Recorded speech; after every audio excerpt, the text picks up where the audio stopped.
परम और प्यासा कबूतर। एक गांव में परम नाम का एक सीधा सादा और मेहनतकश किसान खेडूत रहता था।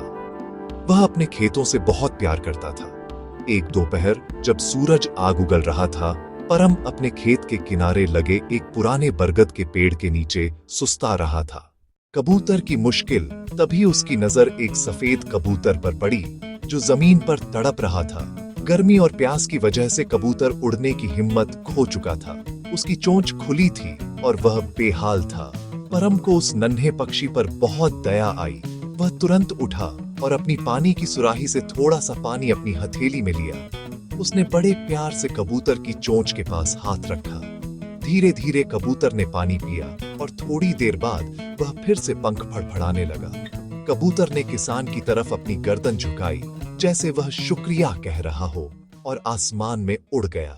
मुसीबत का समय कुछ हफ्तों बाद परम अपने खेत में काम कर रहा था। वह काम में इतना मग्न था कि उसने पास की झाड़ियों में छिपे एक शिकारी को नहीं देखा। शिकारी अपनी बंदूक का निशाना सीधे परम की तरफ साध रहा था, क्योंकि वह गलती से परम को कोई जंगली जानवर समझ बैठा था। वह सफेद कबूतर जिसे परम ने बचाया था, पास के ही पेड़ पर बैठा यह सब देख रहा था।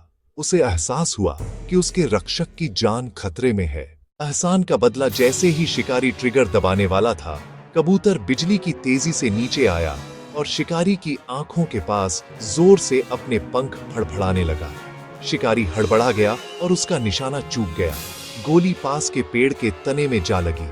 गोली की आवाज सुनकर परम चौंक गया और सुरक्षित जगह की ओर भागा। शिकारी को अपनी गलती का एहसास हुआ और वह वहां से चला गया। परम ने ऊपर देखा, वहीं सफेद कबूतर उसके सिर के ऊपर गोल गोल चक्कर काट रहा था। परम समझ गया कि आज उसकी जान उस नन्हे दोस्त ने बचाई है जिसे उसने एक घूंट पानी पिलाया था। भलाई का फल हमेशा मिलता है। अगर आप किसी की मदद करते हैं तो कुदरत किसी न किसी रूप में आपकी मदद जरूर करती है।